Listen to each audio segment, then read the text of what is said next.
శనివార్వాడ పూణేలోని పీష్వాల చారిత్రక నివాసం.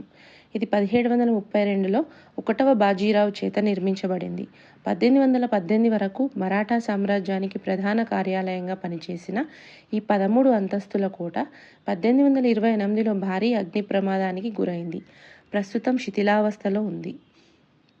1730లో పునాది వేసి 1732లో పూర్తయిన ఈ కోటను పీష్వా బాజీరావు తన నివాసంగా నిర్మించుకున్నారు.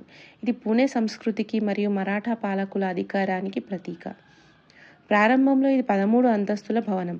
లోపలి భాగంలో రాతి కట్టడాలు, మస్తానీ మహల్ మరియు అద్భుతమైన గాజు పనులు ఉండేవని చరిత్ర చెబుతోంది. కోటకు ప్రధానమైన ఢిల్లీ దర్వాజాతో పాటు మస్తానీ, గణేష్, జంభాల్, కిడ్కీ అనే 5 ప్రధాన ద్వారాలు ఉన్నాయి. 1828లో జరిగిన భారీ అగ్ని ప్రమాదం కారణంగా ఈ ప్యాలెస్లోని ప్రధాన నిర్మాణాలు చాలా వరకు కాలిపోయాయి. ఈ కోట చుట్టూ బాజీరావు మస్తానీ ప్రేమ కథతో పాటు కొన్ని భయంకరమైన కథలు కూడా ప్రచారంలో ఉన్నాయి.